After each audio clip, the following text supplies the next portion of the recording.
Eu vou falar em específico, né, da atuação da COFCO no Cone Sul, né, aqui no Brasil, Argentina, Paraguai e Uruguai. Mas antes de entrar basicamente, né, na atuação da COFCO pós 2014, né, no ano que ela vai fazer a aquisição da Novo e da Nidera, como o Tomás comentou, eu acho importante fazer um passo atrás nesse sentido, né, de compreender minimamente como é que era a situação, né, dessas duas empresas na região, né, em termos, né, de áreas de atuação, investimento, poder de mercado, para entender quando a COFCO vai realizar a aquisição, qual é efetivamente a situação, né, que ela encontra a nível regional. A gente vai ter, então, duas empresas que chegaram aqui na região em períodos completamente diferentes, né? A Nidera, ela chega, sobretudo, com o setor de sementes na Argentina, né, nos anos 1930, no Brasil, em 1950, enquanto a Novo, ela tem uma atuação muito mais recente, né? No Brasil, por exemplo, ela vai se estabelecer, sobretudo, no comércio de grãos em 2004. Então, por exemplo, ela é adquirida pela COFCO 10 anos após o início das suas operações aqui no Brasil. Em termos de área de atuação dessas duas empresas aqui na região, elas atuavam praticamente em todos os segmentos da cadeia produtiva, menos a produção em si, ou seja, ofereciam variedade de sementes, fertilizantes, financiamento ao produtor, armazenagem, processamento, comercialização, transporte,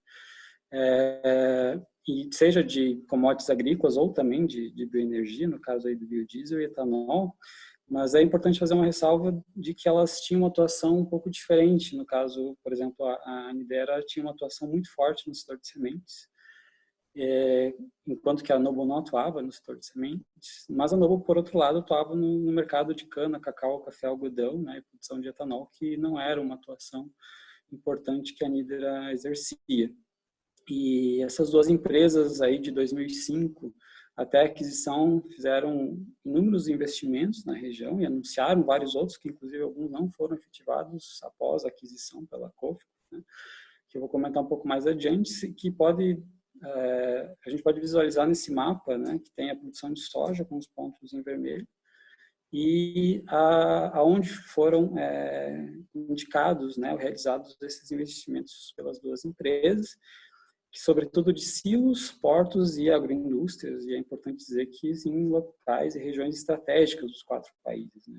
Seja regiões de produção, né, importantes regiões de produção, seja em regiões centrais em nível de escoamento, né, e logística, né, e exportação desses produtos.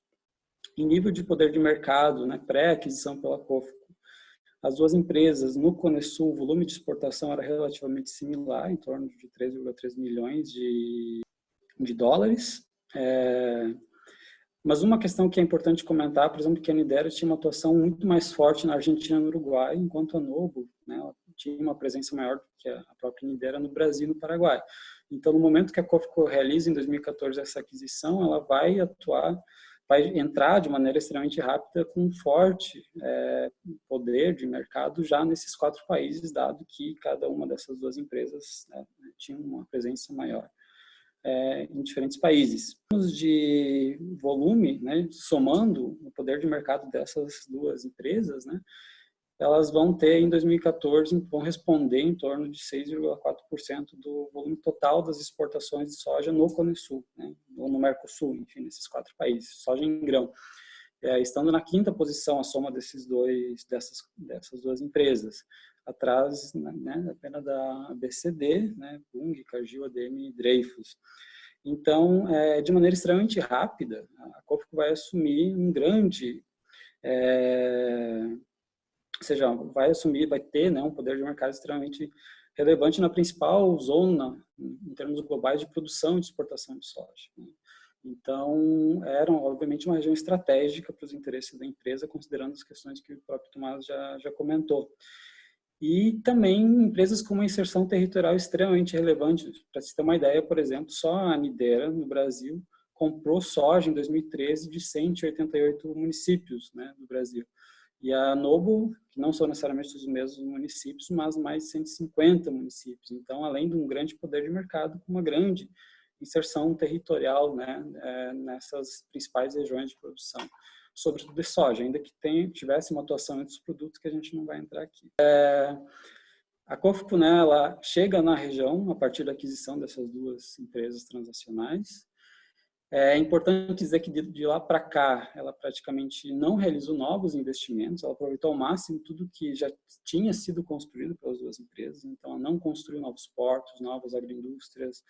O que ela efetivamente construiu foram alguns novos silos no Mato Grosso, em áreas onde até então, né, que avançou a fronteira e que era importante ela se colocar, né, mas não teve grandes investimentos, como as outras haviam feito anteriormente.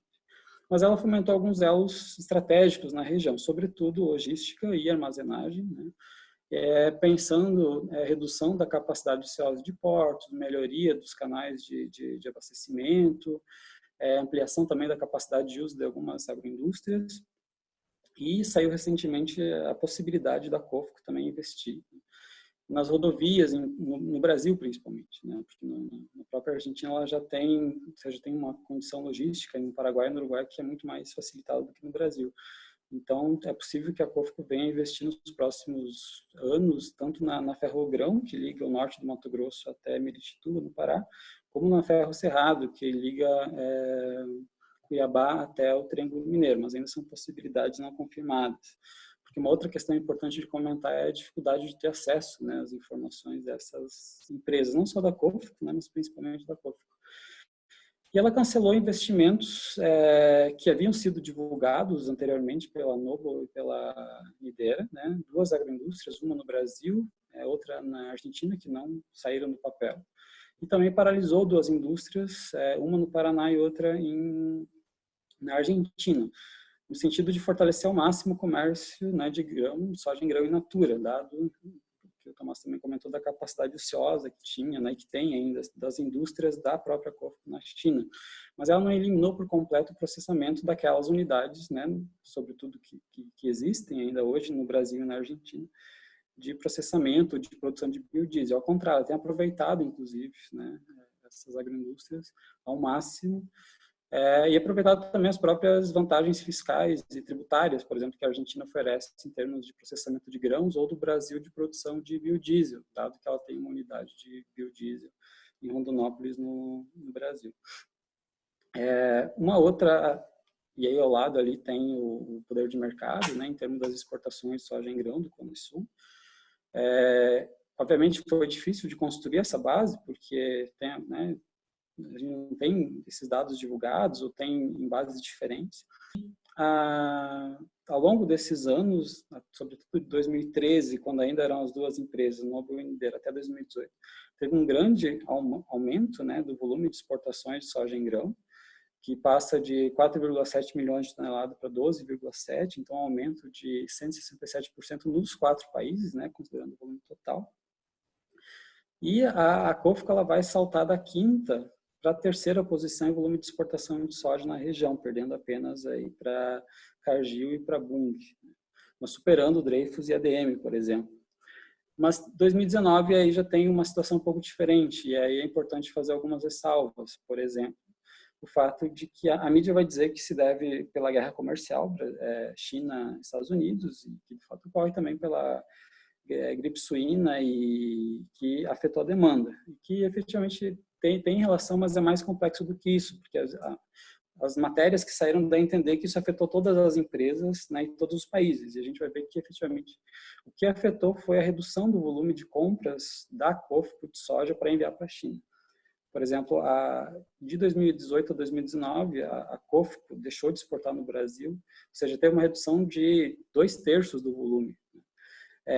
Mas o volume de soja importado pela China foi de menos 15%. Então, efetivamente, a ABCD continuou exportando soja do Brasil para a China, enquanto a COFCO teve uma redução.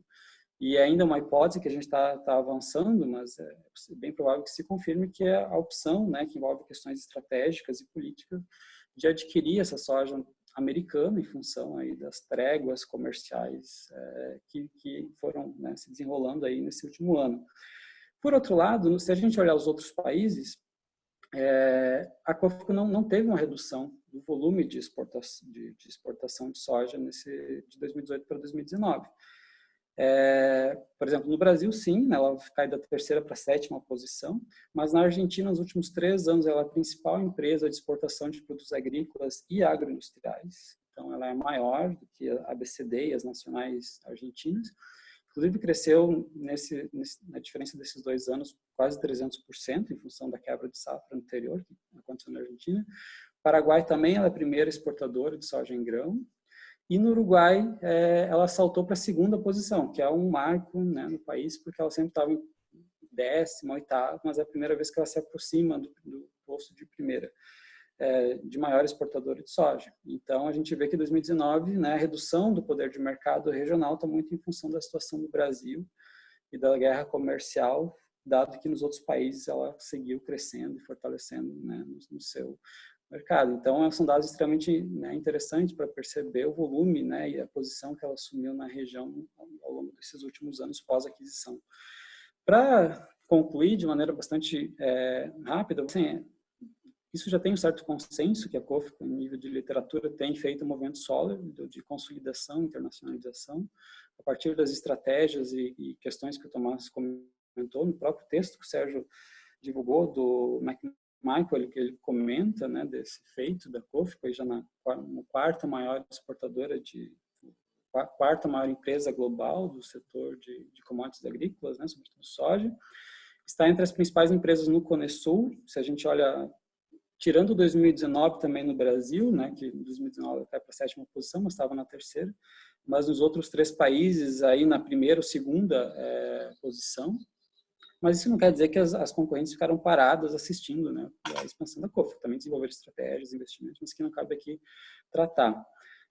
A COFCO não está focada apenas em resolver uma questão do consumo interno da China, isso é uma questão interessante que a gente tem observado, mas também de se tornar um grande player global no setor de commodities agropecuárias.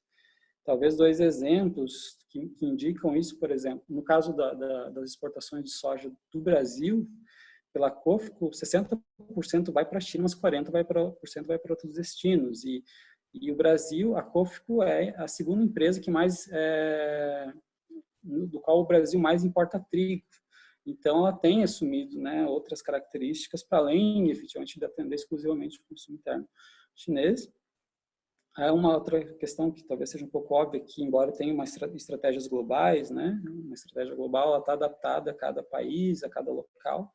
A gente percebe muito, por exemplo, a opção dela de seguir com uma indústria de biodiesel, né, no Brasil para abastecimento interno, principalmente, aproveitando as vantagens fiscais e tributárias que tem no Brasil, ou de prosseguir. Ela é uma das principais exportadoras de soja em grão na Argentina, né, dados também a situação tributária e fiscal, né, de apoio que tem lá. Ela consegue operar no Paraguai, mesmo o Paraguai não tendo relação comercial com a China, né, porque reconhece Taiwan. Então, ela tem que passar a soja a COFCO Paraguai passa para a COFCO Argentina, e aí deixa de ser Paraguai a soja, então também acabamos desenvolvendo estratégias para conseguir dinamizar na região. E uma última questão, que eu acho que ficou mais evidente nesse contexto das disputas comerciais, é também o caráter político estratégico que a COFCO tem assumido nessas situações mais recentes, né? E só para fechar aqui, são 3 fotos, a primeira é do porto de Rosário, na Argentina, onde é um dos maiores, né, do Conesul. A segunda são de alguns armazéns em Rondonópolis, no Mato Grosso, e abaixo uma foto de uma lavoura de soja no Paraguai, onde a COFCO também tem atuado de maneira muito, muito relevante, né, igual eu comentei, sendo a primeira maior exportadora. E entre as maiores exportadoras no total das exportações do país. Bom, seria isso, agradecer mais uma vez e, bom, estamos também abertos aí para conversar, debater sobre essas questões. Obrigado.